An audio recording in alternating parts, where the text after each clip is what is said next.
5 years. 1,825 days since the world ended. I thought I had seen it all, every kind of horror, but I was wrong. The message I found on my mentor's corrupted hard drive spoke of a place that shouldn't exist anymore. A final hope buried under a mile of ice. Day 1,825. 5 years. The calendar on the wall is a monument to my own stubbornness. Each red X is a tiny victory, a spit in the eye of the apocalypse. Down here, in the concrete womb of my sub-basement biolab, the world is quiet. The only sounds are the hum of the air recyclers, the drip of the hydroponics, and the frantic beating of my own heart when I let the memories in. Before, I was Dr. Eris Thorne, a botanist with a promising career in resilient crop genetics. Now, I'm a ghost, haunting the tomb of my former life. My world is a 10 by 10-foot space, filled with the ghosts of failed experiments and the single thriving tomato plant I named Hope. It's a stupid name, but it's all I have. The hunger is a constant, dull ache. The protein bars ran out last year. The canned goods 6 months ago. Now it's hydroponic vegetables and the occasional rat bold enough to venture into my traps. Survival has a way of stripping you down to your most basic, ugly components.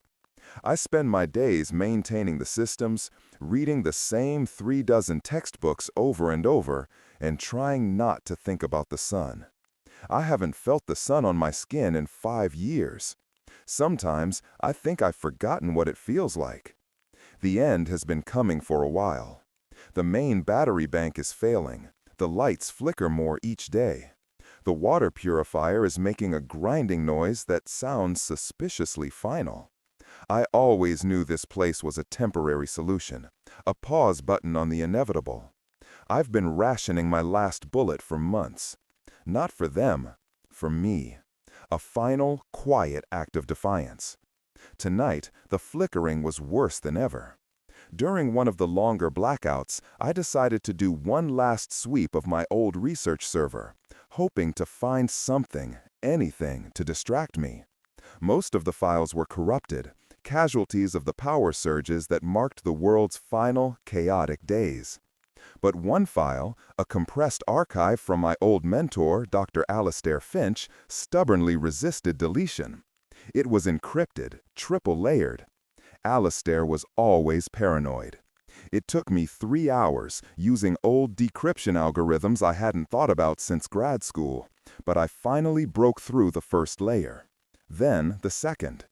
On the third, as the lights flickered and died again, leaving me in the oppressive dark, my screen glowed with a single, fragmented text file. Most of it was gibberish, corrupted data strings.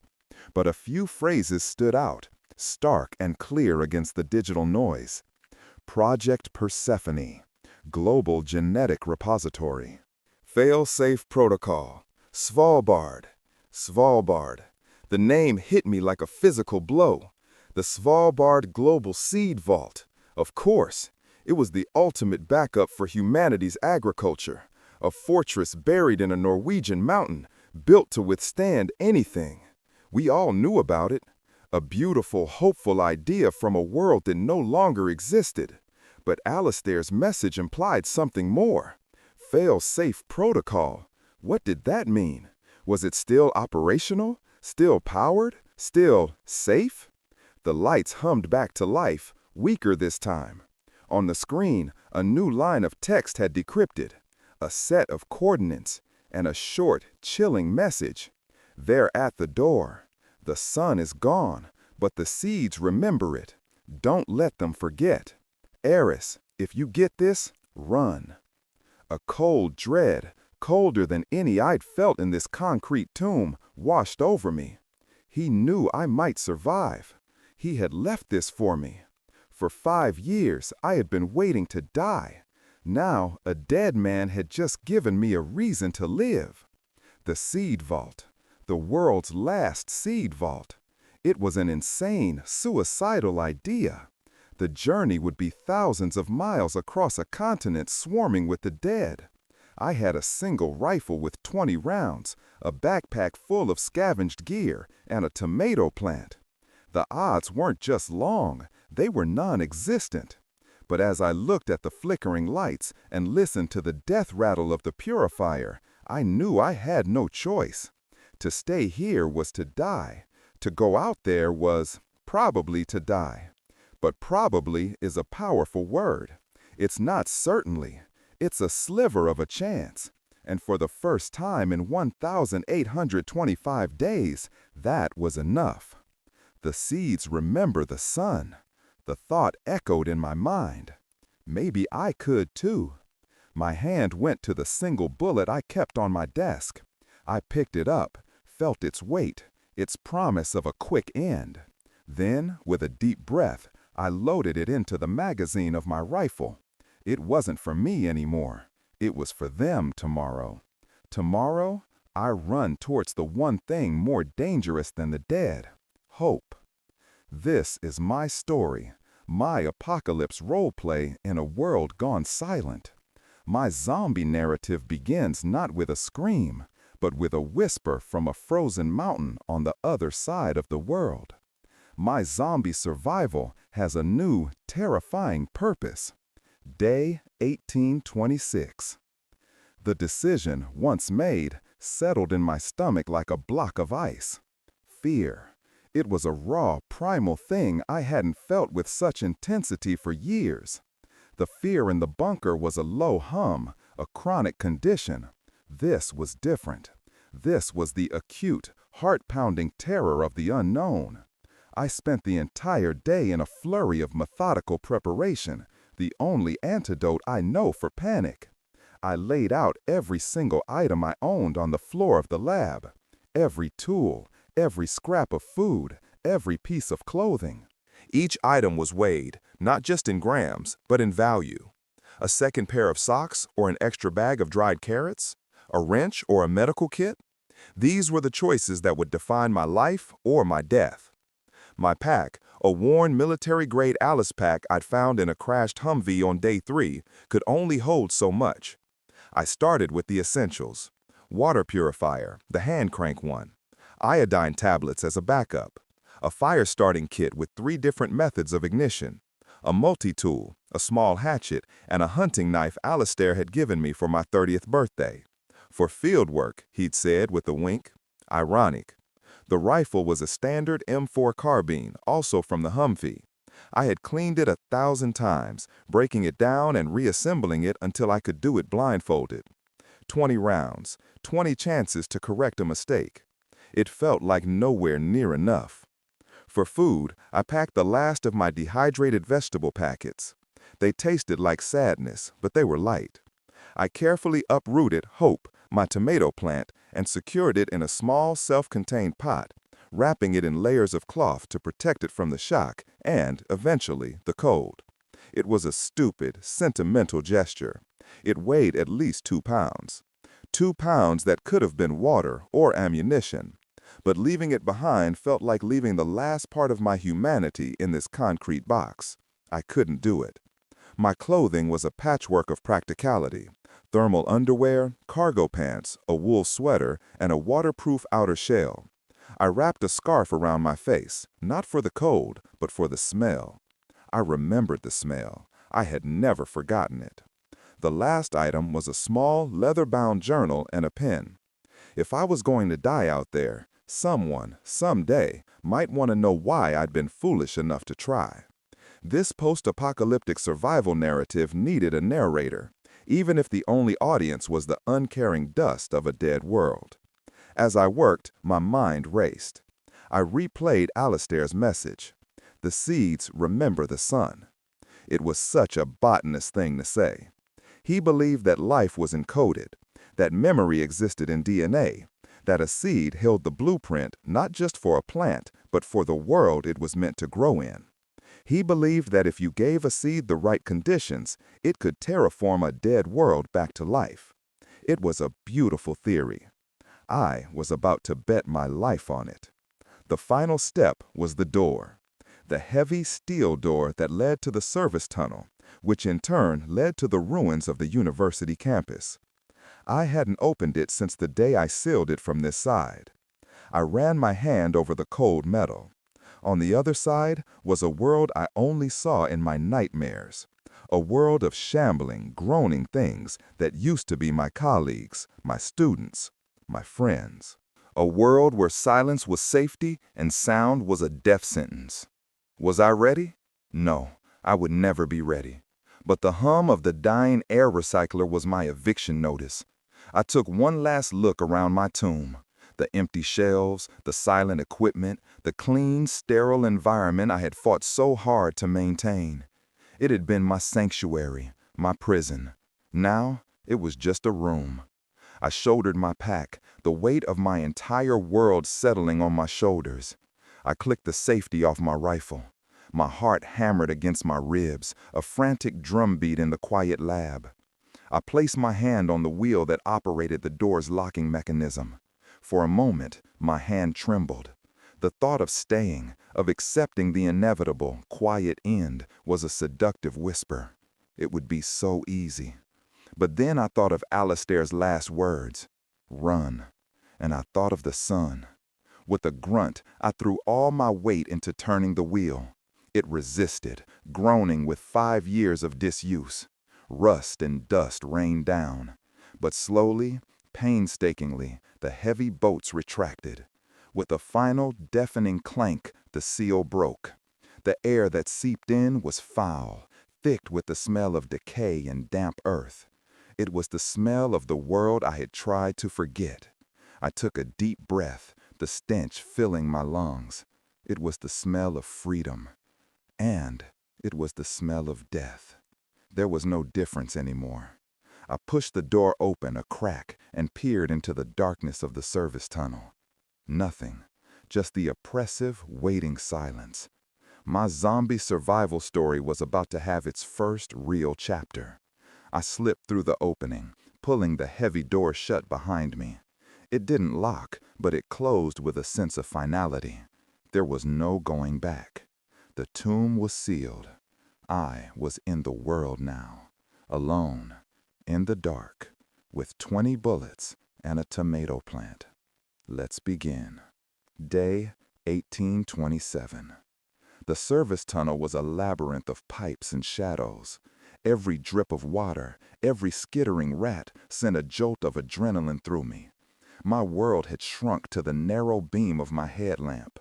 The air was thick and cold, a stark contrast to the climate-controlled lab. I moved slowly, my rifle held tight against my shoulder, the stock cool against my cheek. My senses, dulled by years of sterile confinement, were on fire. I could smell the rust on the pipes, taste the dust in the air, feel the subtle shifts in temperature that signaled a junction or a ventilation shaft. After what felt like an eternity, I reached the end of the tunnel, a simple metal ladder leading up to a manhole cover. This was it, the surface. I took a moment, listening. Nothing. Just the faint, mournful whistle of wind blowing through a broken world. I climbed, my pack scraping against the narrow shaft. The manhole cover was heavy. I pushed with my shoulders, gritting my teeth. It shifted, scraping against the concrete, the sound deafening in the silence. I froze, listening again.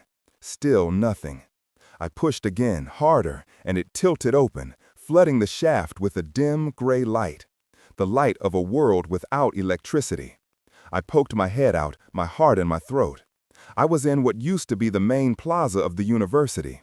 The statue of the founder was still there, but it was covered in vines and bird droppings.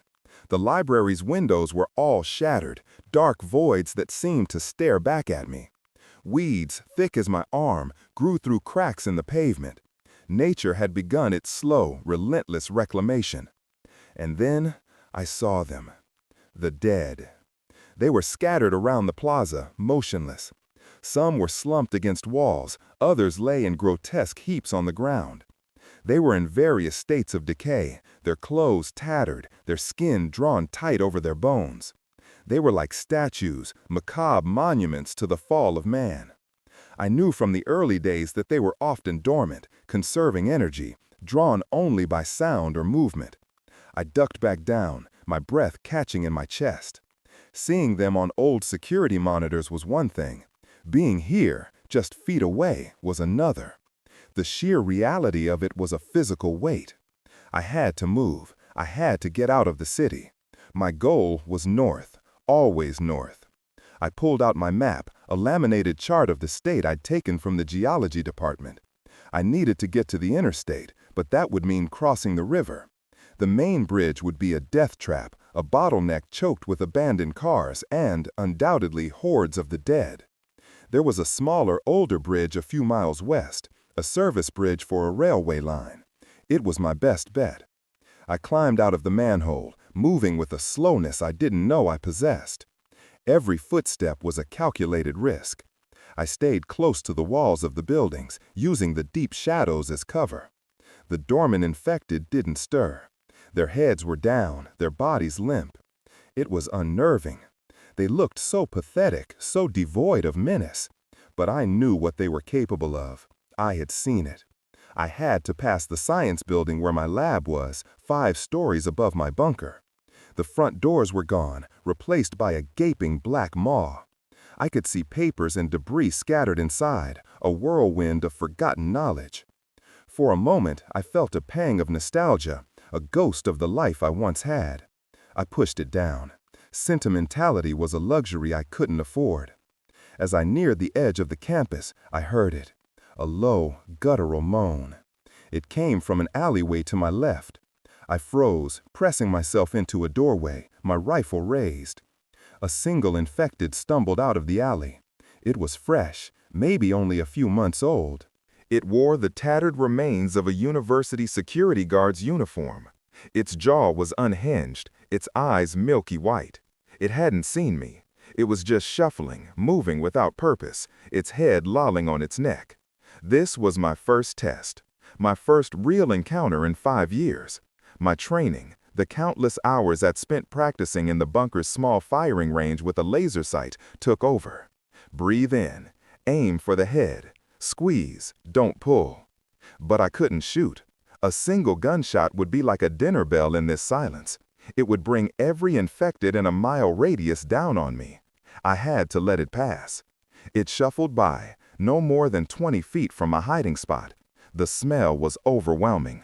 A sickly sweet odor of rot and decay that clung to the back of my throat. It moaned again, a lonely, desolate sound. And then it was gone, disappearing around the corner. I waited, my body trembling, until the sound of its dragging feet faded. I had survived. I hadn't fired a shot. I was still alive. The small victory gave me a surge of confidence. I could do this. I moved on, leaving the campus behind and entering the residential streets. The houses were silent tombs. Doors hung open, windows were broken. Toys lay scattered on overgrown lawns, tiny, heartbreaking reminders of the families that had lived and died here. The world was a graveyard, and I was trespassing.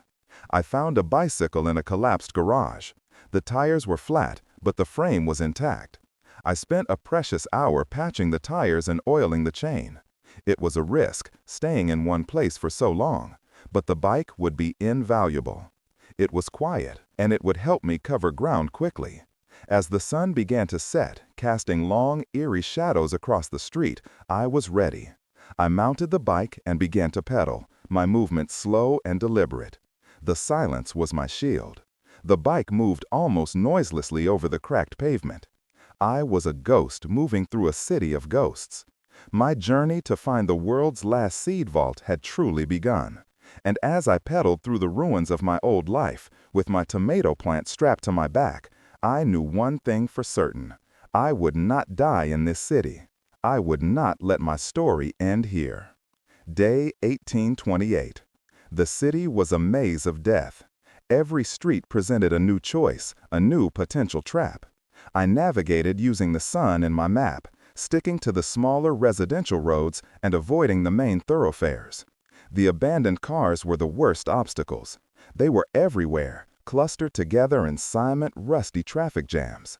I had to frequently dismount and weave my bike through the narrow gaps, my eyes constantly scanning the shadows within the vehicles. More than once, I saw a face pressed against a window, or a hand that twitched as I passed. The railway bridge was my goal. It was marked on the map as being old, possibly even derelict. I was hoping that meant it had been ignored during the initial evacuation chaos. As I got closer to the river, the landscape changed. The houses gave way to warehouses and industrial buildings.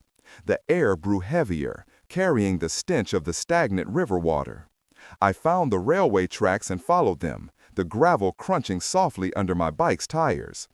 The bridge came into view, a skeletal structure of rust-red iron spanning the murky brown water.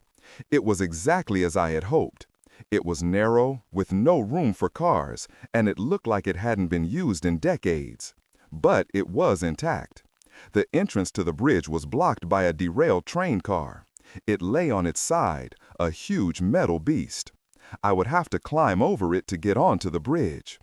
I hid my bike in a thicket of overgrown bushes and approached on foot, my rifle ready. The train car was an obstacle, but it was also a shield, blocking the view of the bridge from the road. I checked inside first, peering through a broken window. It was empty, save for a few scattered crates. I holstered my rifle on my pack and began to climb, my fingers finding holds in the twisted metal. When I reached the top, I peered over at the bridge. My heart sank. It wasn't empty. There were at least 50 of them on the bridge. They were trapped. The other end of the bridge on the far side of the river had collapsed, leaving a 20-foot gap. The infected had wandered onto the bridge and couldn't get off. They were just standing there or shuffling back and forth along the length of the tracks, trapped between the derailed train car and the chasm. This was a serious problem. I couldn't go around. The next bridge was miles upstream, back towards the city center. This was my only way across. I studied them, my mind racing. They were mostly dormant, but a few were active, pacing like caged animals. They were all thin, desiccated. They hadn't fed in a long time. They were weak. But 50 weak infected were still 50 infected. I couldn't fight them, not with 20 rounds. I needed a distraction. My eyes scanned the area, the train car, the crates inside. I climbed back down and slipped inside the derailed car. The crates were wooden, filled with some kind of machine parts, heavy and greasy. But one crate was different. It was smaller, and when I shook it, something rattled inside. I pried it open with my knife. It was full of emergency road flares, a dozen of them. An idea, a dangerous, stupid idea began to form in my mind. The infected were drawn to sound, yes, but also to light. A bright, moving light could pull them all to one side of the bridge, giving me a chance to slip past on the other. It was a long shot. I took out 3 flares. I climbed back onto the train car, my heart pounding. I was exposed up here. If any of them saw me, it was over. I lay flat on the metal roof, peering over the edge. I took a deep breath. "Here goes nothing," I whispered. I struck the first flare. It hissed to life, a brilliant, blindingly red light. I threw it as far as I could, aiming for the far side of the bridge, near the collapse section. It arced through the air and landed on the wooden railway ties, sputtering and spewing red smoke. Immediately, the infected reacted. Heads snapped up. A collective, hungry moan filled the air. The ones that were pacing started moving towards the flare. The dormant ones began to stir, lurching to their feet. It was working. I struck the second flare and threw it to the same spot. The red light intensified. More of them turned, drawn like moths to a flame. They began to shuffle, then break into a clumsy, lurching run, all heading towards the light. Now was my chance. I struck the third flare, but this one I didn't throw. I held on to it. I slid down the other side of the train car and onto the bridge. I had to stay on the far edge, giving the horde as wide a berth as possible. The bridge had a narrow walkway on the side, a rusted metal grating that hung over the river. It was my only path. I held the flare out in front of me, hoping its light would mask my presence or at least confuse them. I began to move, placing each foot carefully on the grating. It creaked and groaned under my weight. I glanced over at the horde. They were all clustered on the other side of the tracks, clawing at each other to get closer to the 2 flares I had thrown. Their backs were to me. So far, so good. I was halfway across when it happened. The metal grating under my foot gave way. A section of it, rusted through, simply disintegrated. My leg plunged through the hole, and I fell hard, my chin smashing against the cold iron. Pain exploded in my jaw. The flare flew from my hand, bounced once, and fell into the river below with a hiss. I was in darkness. My leg was trapped, and the noise of the falling metal had been loud, too loud. A low moan came from the horde. Then another. I looked over. A single infected was turning its head, its milky eyes fixing on me. It let out a shriek, a high-pitched, piercing sound that cut through the air. A signal. The entire horde turned. 50 pairs of dead eyes locked onto me. And they started to move. Panic seized me. I pulled at my leg, but it was wedged tight. I could feel the jagged metal cutting into my shin. The horde was coming, a wave of stumbling, moaning death. They were faster than I expected. I fumbled for my rifle, pulling it from my pack. I aimed at the closest one and fired. The crack of the rifle shot echoed across the river. The infected's head exploded in a spray of blackish fluid. It dropped, one down, 49 to go. The shot had an unintended consequence. The vibration, the sudden shock wave, traveled through the old iron structure. The bridge groaned, a deep, resonant sound. I saw cracks appear in the support pillar near me. The whole structure was unstable. The horde kept coming. I fired again, another one down, and again, a third. I was wasting ammunition. I wouldn't be able to kill them all. I had to get my leg free. I ignored the approaching dead and focused on my predicament. I twisted my leg, ignoring the searing pain. It moved, just a little. I twisted again, gritting my teeth so hard my jaw ached. The metal scraped against bone. With a final desperate wrench, my leg came free. I scrambled back, pulling myself away from the hole, my legs screaming in protest. The horde was almost on me, 10 feet away. I raised my rifle, but I knew it was hopeless. And then, the bridge gave a final shuddering groan. The section where the horde was standing, weakened by age and the shock of the rifle blasts, began to tilt. With a sound of screaming, tearing metal, a huge section of the bridge, railway tracks and all, peeled away and plunged into the river below. The horde went with it, a tangled mass of bodies and iron, disappearing into the murky water with a tremendous splash. Silence. I was alone on the bridge, or what was left of it. A huge chunk was missing, right in the middle. But my side, the walkway, was still mostly intact. I was alive. I was shaking, my leg was on fire, but I was alive. I crawled the rest of the way across the bridge, not daring to stand. When I reached the solid ground of the far bank, I collapsed, gasping for air. I had made it. I had crossed the river. I looked back at the ruined bridge. I had used 3 bullets and nearly lost my life. This journey, this insane quest for a zombie survival story, was going to be harder than I could ever have imagined. But I was still moving north, and that was all that mattered. Day 1835. Leaving the city behind was like waking from a long nightmare. The dense, claustrophobic ruins gave way to sprawling, decaying suburbs, and finally, to open country. The sky seemed bigger out here, the silence more profound. I had managed to find another bicycle, and for a week I pedaled north through a landscape of abandoned farms and empty highways. This was the heartland, the breadbasket of a nation that no longer existed. The fields of corn and wheat had grown wild, creating vast, rustling seas of gold and brown that stretched to the horizon. It was beautiful, in a desolate, haunting way. But the beauty was deceptive. The fields were dangerous. The tall stalks of corn, higher than my head, provided perfect cover for the dead. They would stand motionless among the rows, and you wouldn't see them until you were right on top of them. I learned to listen to the whispers of the wind through the stalks, to distinguish the natural rustling from the clumsy shuffle of a hidden infected. I called them whisperers.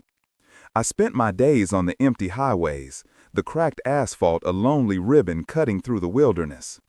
The silence was broken only by the whirring of my bike chain and the cawing of crows. The crows were my sentinels.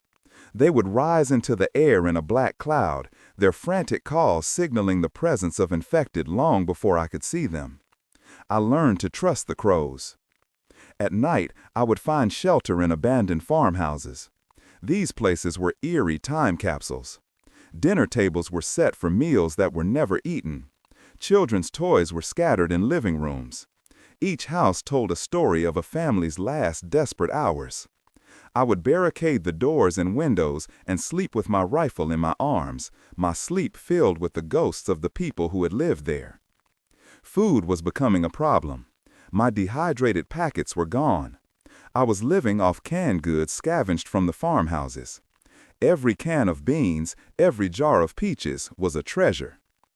I learned to be a hunter of a sort, not of animals, but of pantries. I became an expert at spotting the houses that were most likely to be untouched, the ones that were set back from the road or had been overlooked in the initial panic. One evening, I found a farmhouse that felt different. It was neat, well maintained. The garden, though overgrown, still showed the faint outlines of vegetable patches. Inside, there was no sign of struggle. It was clean, orderly. It felt peaceful. In the kitchen, on the table, was a note. It was written in a shaky, elderly hand. To whoever finds this, we have gone to the river. We couldn't bear to see the world like this anymore. We lived a good life. We loved each other. That is all that matters. Please, enjoy the food in the pantry. Don't let it go to waste. God bless you. I opened the pantry door. It was fully stocked. Cans of vegetables, fruits, meats, jars of preserves, bags of flour and sugar. It was a king's ransom. I sat down at the kitchen table and cried. I cried for the old couple who had chosen to leave the world on their own terms. I cried for their kindness, a single flickering candle in an ocean of darkness. And I cried from sheer, overwhelming relief. I stayed in that farmhouse for 3 days, resting and regaining my strength. I ate well, I slept in a real bed, and I tended to the wound on my leg, which was healing slowly. I even found a small solar-powered radio in the living room. I spent hours turning the dial, listening to nothing but static. But on the 3rd night, as I was about to give up, I heard it, a voice. It was faint, crackling with static, but it was unmistakably human. This is the North Star broadcast, broadcasting on all shortwave frequencies. If anyone is out there, there is a sanctuary, a safe zone, in the northern territories of what was once Canada. We are located at... The signal died, dissolving into static. I frantically tried to get it back, but it was gone. A safe zone, other survivors, a community. For a moment, my resolve wavered. The thought of finding other people, of not being alone anymore, was a powerful lure. It was a siren song, promising safety and comfort. But I knew I couldn't. My mission was too important. A sanctuary for a few hundred people was a temporary solution. The seed vault, that was a solution for all of humanity. It was a chance to rebuild, not just to survive. The choice was clear, but it was hard. It was the hardest thing I had ever done. I was turning my back on the living in the hope of saving the future. I packed my bag with as much food as I could carry from the old couple's pantry. I left a note on the table, next to theirs. "Thank you," I wrote. "I will not waste this gift. I am going north, for all of us." As I pedaled away from the farmhouse, the weight of my decision felt heavier than my pack. I was truly alone now, not just by circumstance, but by choice. The whispering fields seemed to mock me, their rustling voices carrying on the wind, telling me I was a fool. Maybe I was, but I had to believe in my mission. I had to believe that the seeds remembered the sun, and I had to believe that I could bring them back to it. The road ahead was long, and it was leading me into the heart of winter. The days were getting shorter, the nights colder. My apocalypse roleplay was entering a new, more dangerous phase. I was heading for the mountains. Day 1850. The plains gave way to foothills, and the foothills grew into mountains, the Rockies.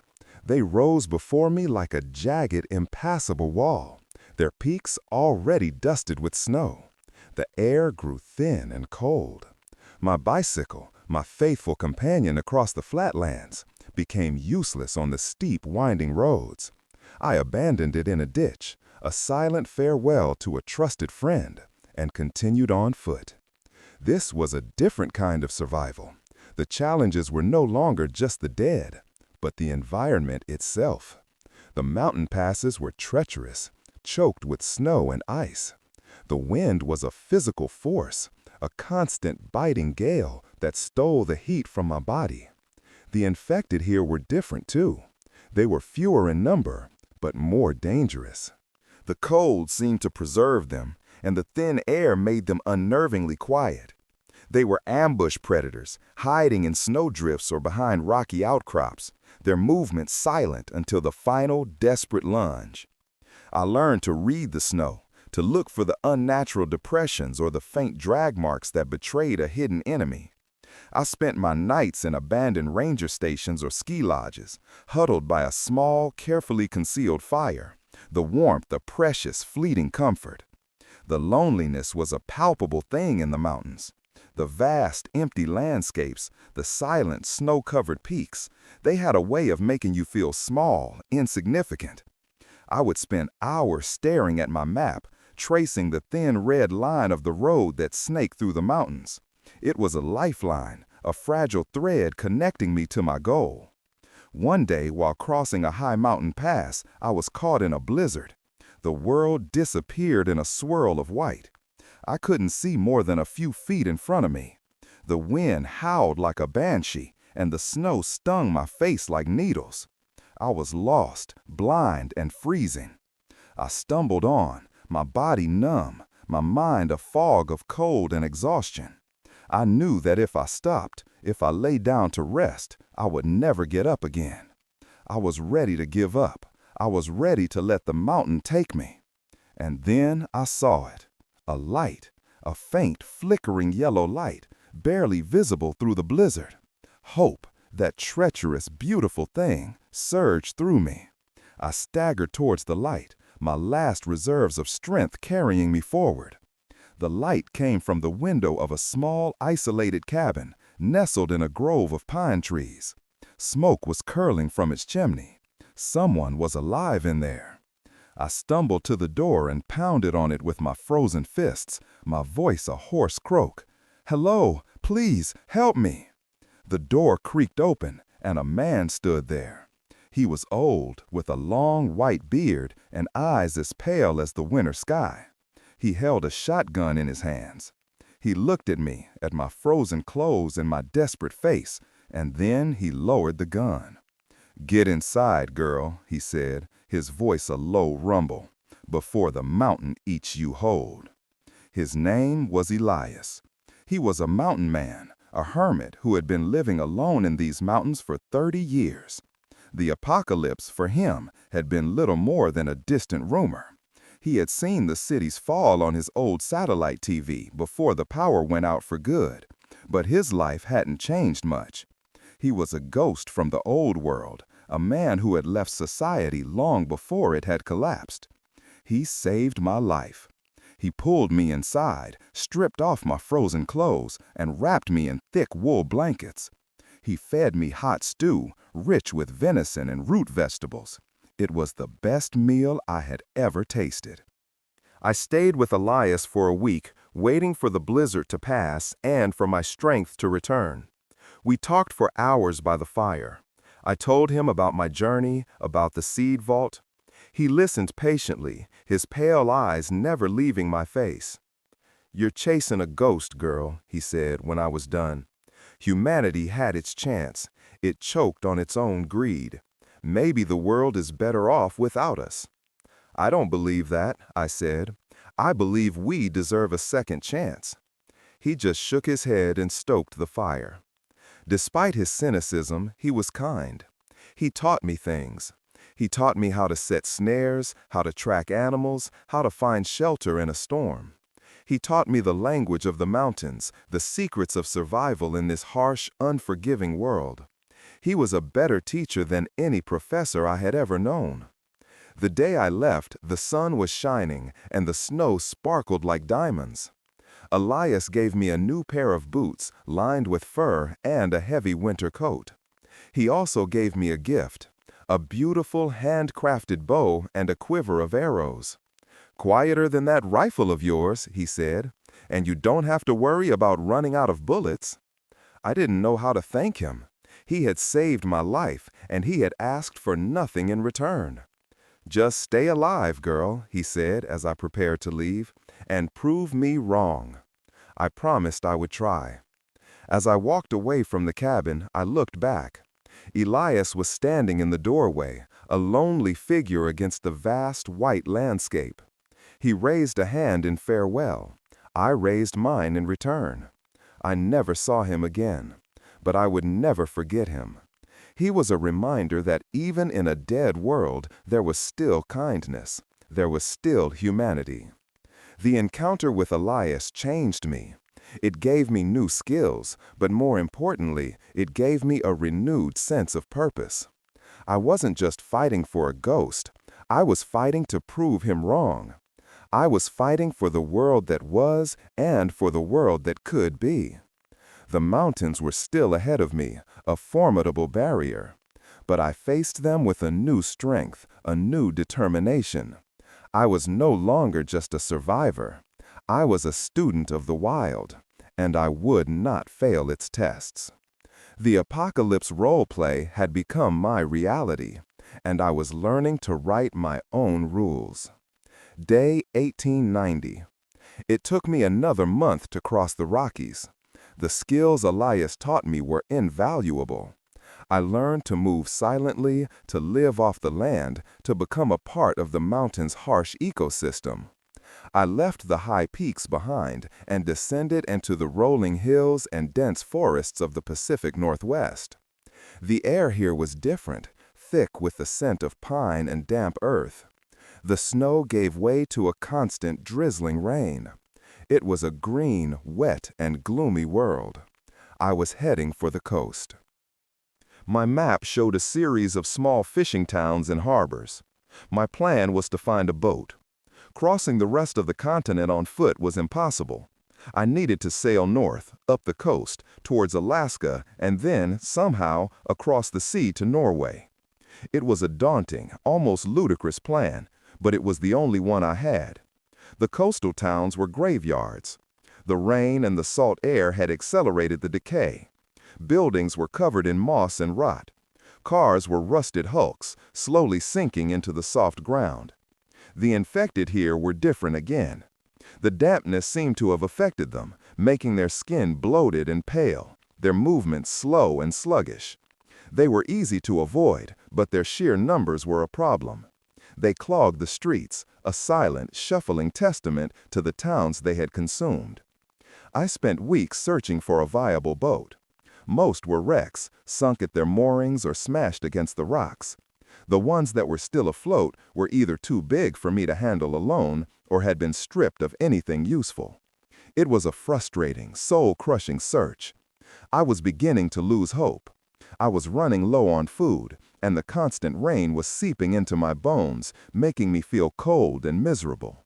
One afternoon, I was scavenging in a small marina, picking my way through the wreckage of shattered docks and sunken boats, when I found it. It was a small sailboat, maybe 30 feet long, named the Wanderer. It was old, but it looked sturdy. It was riding high in the water, meaning it wasn't taking on water. And, most importantly, it was still tied to a floating section of the dock, away from the main chaos of the marina. It was perfect.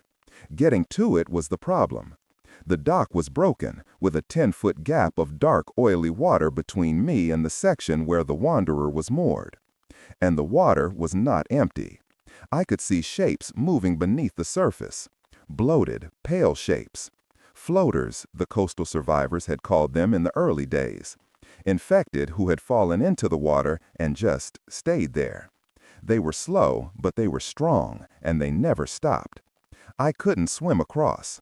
They would pull me under in seconds. I needed to find a way to bridge the gap. I searched the marina for anything I could use. I found a long, heavy wooden plank, part of a destroyed pier. It was waterlogged and heavy, but it might just be long enough. I dragged it to the edge of the broken dock. The noise attracted attention. A few of the nearby infected started to shuffle towards me, their moans low and guttural. I didn't have much time. I positioned the plank and pushed. It was heavy, and my muscles screamed in protest.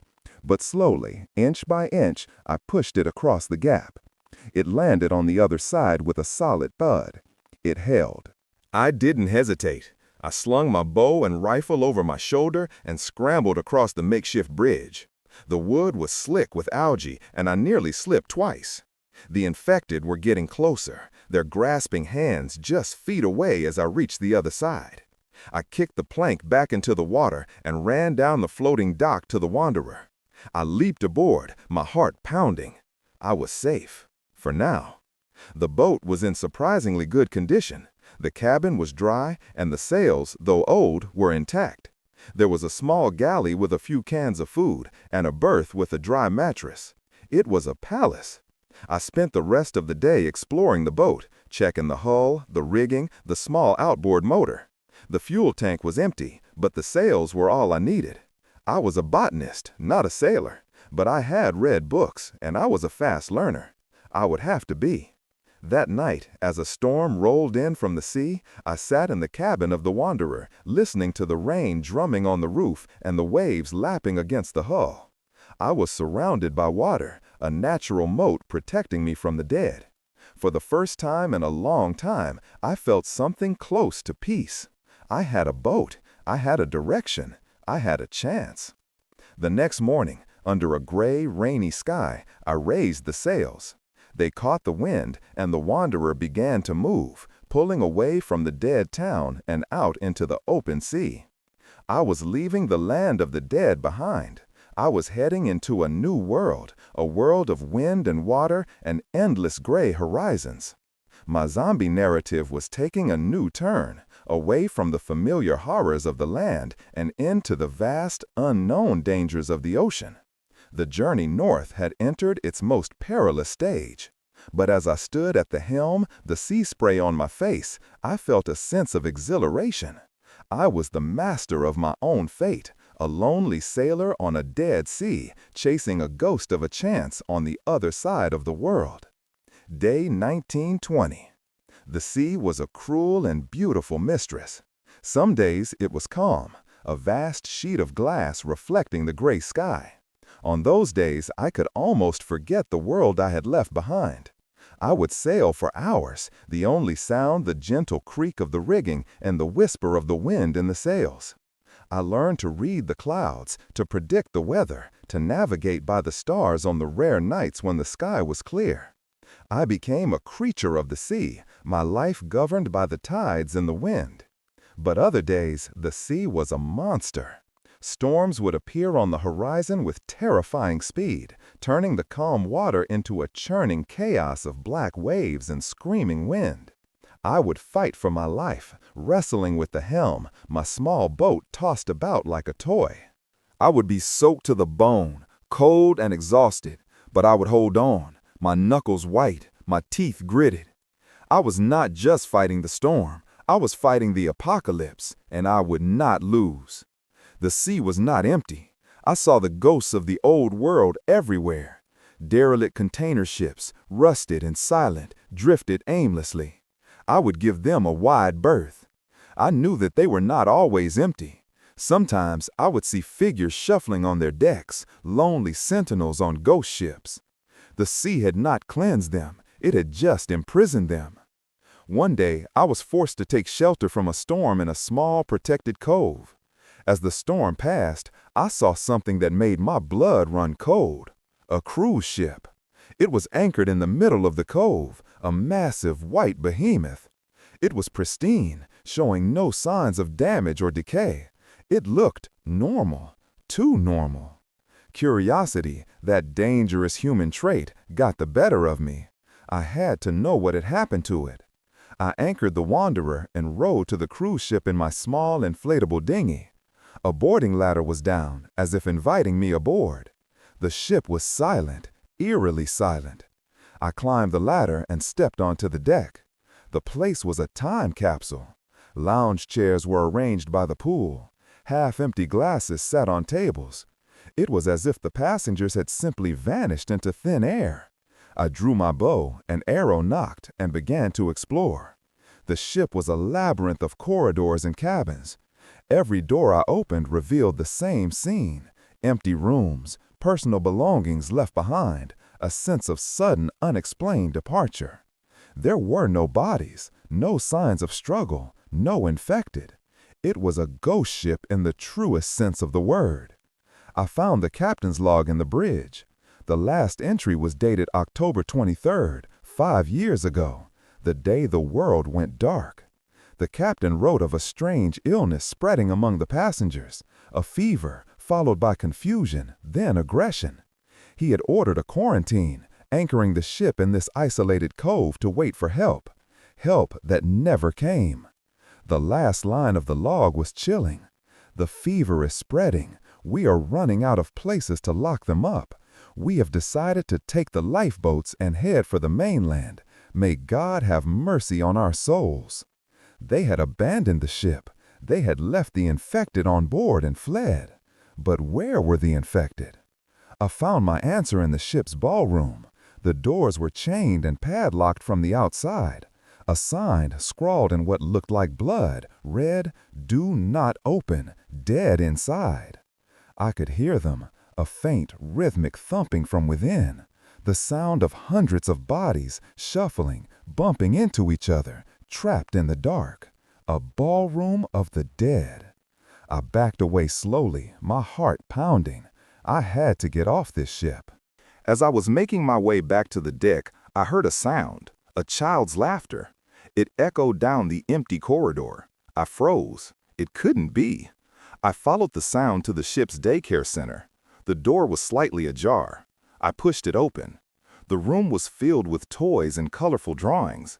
And in the center of the room, a small battery-powered toy monkey was sitting on a table, clapping its cymbals together and laughing, its mechanical eyes staring blankly. The sound was coming from the toy.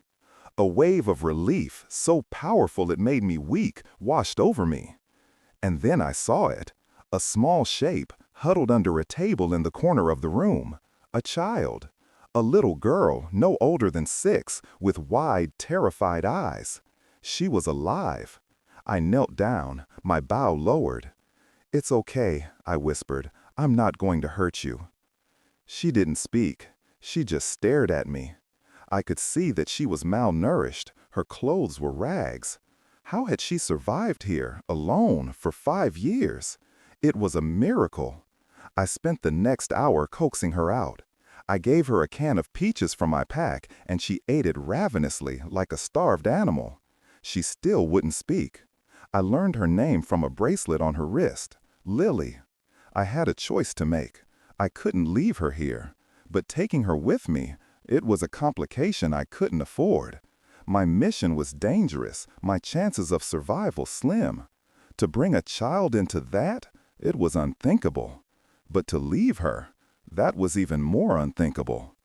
I looked at her small, frightened face, and I saw not just a child, but a symbol of the future I was fighting for. If I couldn't save one little girl, what was the point of saving a vault full of seeds? The decision was made. "Come on, Lily," I said, holding out my hand. "Let's get out of here." She hesitated for a moment, and then she took my hand. Her small fingers wrapped around mine, a fragile, trusting grip. We left the ghost ship together, leaving the laughing monkey and the ballroom of the dead behind. As we rowed back to the Wanderer, Lily spoke for the first time. She pointed to my tomato plant, which I had brought with me from the boat. "Flower," she whispered, her voice raspy from disuse. "Yes," I said, my voice thick with emotion. "It's a flower." My lonely journey was over. I was no longer just a survivor, a botanist on a crazy mission. I was a guardian. I had a new purpose, a new reason to fight. The world's last seed vault was still my goal. But now I knew who I was saving it for. I was saving it for Lily.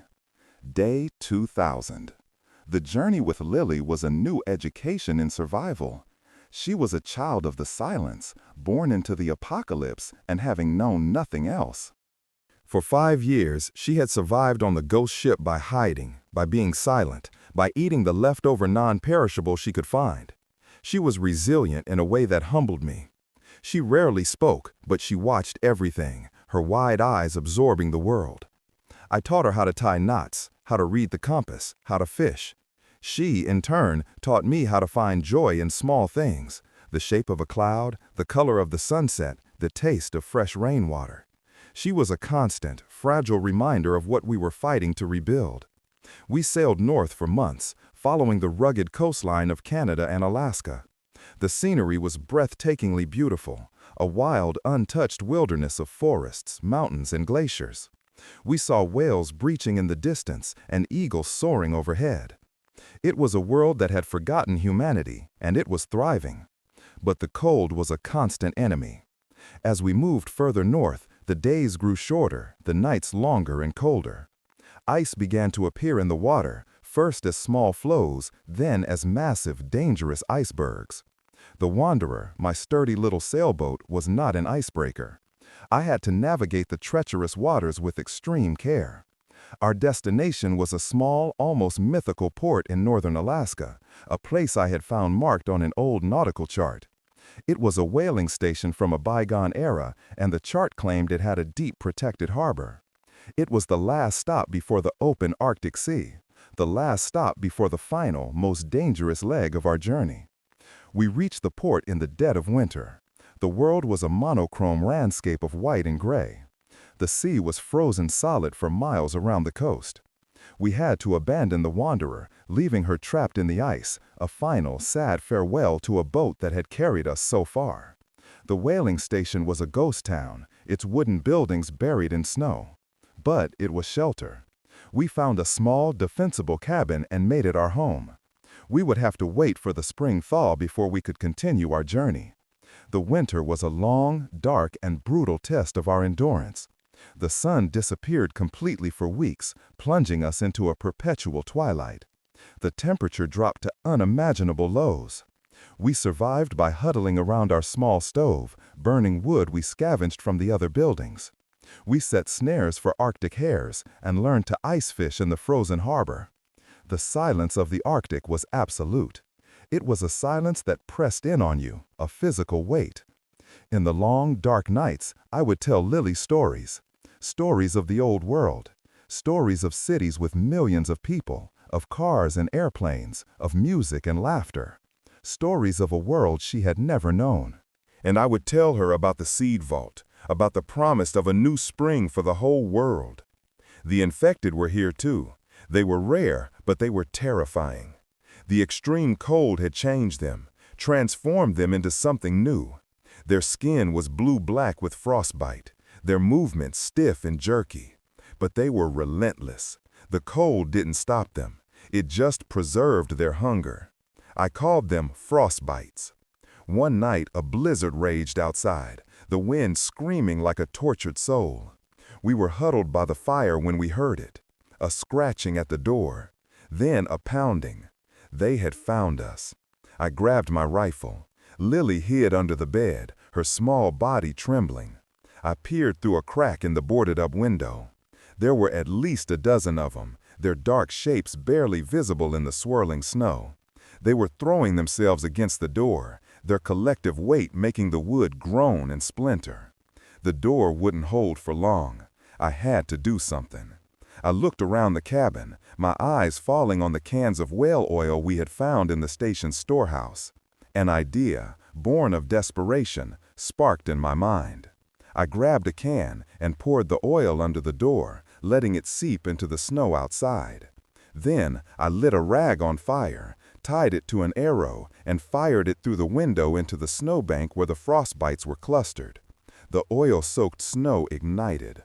A wall of fire erupted in front of the cabin, the flames leaping high into the dark, snowy night. The frostbites shrieked, their bodies engulfed in flames. They thrashed and burned, their monstrous shapes silhouetted against the fire. It was a horrific, yet beautiful sight, an Arctic inferno. The fire saved us. The remaining frostbites retreated, driven back by the heat and the light. We were safe, for now. As the fire died down, I pulled Lily out from under the bed. She was crying silently. I held her tight, rocking her back and forth. "It's okay," I whispered. "We're okay." That night, as we lay in the darkness, listening to the dying wind, Lily asked me a question. "Will the flowers be warm?" "Yes," I said, my voice thick. "The flowers will be warm, and they will be bright, and they will grow everywhere. I promise." The Arctic winter was our crucible. It tested us, it broke us, and it forged us into something stronger. We had survived the white hell, and we had done it together. As the first faint signs of spring began to appear on the horizon, the return of the sun after the long polar night, I knew we were ready. Ready for the final journey. Ready to cross the frozen sea. Ready to find the world's last seed vault. The promise I made to Lily, I intended to keep, no matter the cost. Day 2100. The spring thaw was a slow, miraculous rebirth. The ice groaned and cracked, and the sea began to breathe again. We found a new boat, a small, sturdy ice cutter that had been left in a dry dock at the whaling station. It was old, its engine a relic, but with some work, I managed to get it running. It was loud, it was slow, and it smelled of diesel, but it was our ticket across the roof of the world. The journey across the Arctic Ocean was a surreal, dreamlike experience. We navigated through a maze of icebergs, colossal sculptures of blue and white ice that drifted silently in the dark water. We saw polar bears hunting on the ice floes and pods of narwhals, their single tusks breaking the surface of the water. It was a world of stark, brutal beauty, the last true wilderness on Earth. Lily was my co-pilot. She would stand on a crate in the wheelhouse, her small hands on the big wooden wheel, her eyes scanning the horizon for ice. She had become a child of the North, her fear replaced by a quiet, watchful confidence. After weeks at sea, we saw it, land. A jagged coastline of black mountains rising out of the gray sea, their peaks shrouded in mist. Svalbard. We had made it. The coordinates from Alistair's message led us to a remote, ice-choked fjord. And there, carved into the side of a mountain, was the entrance to the Svalbard Global Seed Vault. It was a simple, elegant structure of concrete and steel, a stark, modernist monument in the middle of the Arctic wilderness. It was both smaller and more magnificent than I had imagined. There was no sign of life. No lights, no movement, just the silent, imposing structure and the sound of the wind. We anchored the boat and went ashore, our boots crunching on the frozen gravel. The main doors were massive, made of solid steel. They were closed, sealed. There was no obvious way to open them. My heart sank. To have come all this way, only to be defeated by a locked door. It was a cruel, cosmic joke. But Alistair's message had mentioned a fail-safe protocol. There had to be another way in. We searched the perimeter, and then Lily found it. A small, almost invisible panel set into the rock face 100 yards from the main entrance. It was a keypad covered in ice. I chipped the ice away. The keypad was dead, no power. But below it, there was a small circular port, a manual override. I recognized the design. It was a proprietary interface from the biotech firm I used to work for, the same one Alistair had founded. And I had the key. It was on my multi-tool, a custom-made data probe I hadn't used in years. I had kept it out of sentimentality. Now, it was the key to humanity's future. My hand trembled as I inserted the probe into the port. For a moment, nothing happened. And then, I heard a click. A low hum vibrated through the rock, and a section of the mountain face slid away, revealing a smaller, hidden entrance. A wave of relief washed over me. We were in. The tunnel beyond was dark and cold.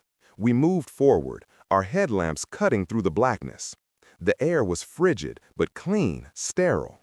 After 100 yards, we came to another steel door. This one slid open automatically as we approached. We stepped through, and I gasped. We were standing on a catwalk overlooking a vast, cavernous space. Below us, row after row of shelves stretched into the darkness, disappearing from view. And on those shelves were millions of small foil packets, the seeds. We had found it, the genetic library of our world. It was all here.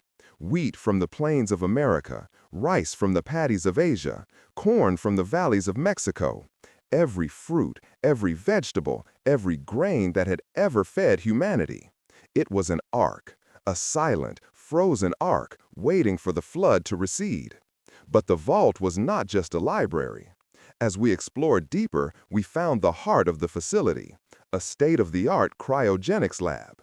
And in that lab, in a row of shimmering cryopods, were the fail-safe protocol. People. 10 of them, suspended in frozen sleep. Scientists, engineers, doctors. The best and the brightest, chosen to rebuild. Alistair's final desperate plan had not just been to save the seeds. It had been to save the gardeners, too. On a central computer console, a single message was blinking. It was a video file from Alistair. I played it. His face appeared on the screen, older, tired, but with the same fire in his eyes I remembered. "Eris," he said, his voice filled with static. "If you are seeing this, then the worst has happened. And the best has happened. You made it. I knew you would. The world outside is brawn, but it is not dead. Not as long as we have this. The seeds are the hardware. But these people, they are the software. They hold the knowledge, the skills to start again. The system is automated. When the external sensors detect a stable, habitable environment, the reanimation sequence will begin. It may be 10 years, it may be 1,000, but it will begin. You have brought the hope, Eris. Now, all you have to do is plant it. And wait." The message ended. I looked at the sleeping faces in the cryopods. I looked at the endless rows of seeds. And I looked at Lily, her eyes wide with wonder. We were not at the end of our journey. We were at the beginning. We were the guardians of the new world, the keepers of the spring. My post-apocalyptic survival narrative had reached its climax, but the story was far from over. The real work was about to begin. Day 2101. We made our home in the vault. The living quarters were small but comfortable. The facility had its own geothermal power source, providing light and heat. There was a library, a medical bay, a small hydroponics lab. It was a self-contained world, a sanctuary of science and hope buried under a mountain of ice. My life found a new rhythm. I was a scientist again. I spent my days in the labs, studying the seed samples, running diagnostics on the cryopods, and maintaining the vault's complex systems. I was the caretaker of a sleeping world. Lily thrived. She learned to read in the library, her quick mind absorbing the knowledge of the old world. She helped me in the hydroponics lab, her small hands tending to the plants with a gentle, intuitive touch. The fear I had seen in her eyes on the ghost ship was gone, replaced by a bright, insatiable curiosity. She was the first child of the new world, a living, breathing symbol of the future we were building. We were not entirely alone. The vault's deep-range communication system was still active. I spent weeks trying to broadcast a message, a signal of hope to any other survivors who might be out there. For a long time, there was only silence. But one day, I received a reply. A weak, crackling signal from the south. It was from the North Star broadcast, the same one I had heard in the farmhouse so long ago. They had survived. They were real. I told them who I was, where I was. I told them what I had found. The voice on the other end was filled with disbelief, then with overwhelming joy. They were a community of several hundred survivors living in a fortified settlement in northern Canada. They were farmers, engineers, teachers. They were rebuilding, slowly, painstakingly. They were the other half of the equation. We had the seeds and the knowledge. They had the hands and the will to plant them. A new plan began to form. A bridge between the past and the future. We would work together.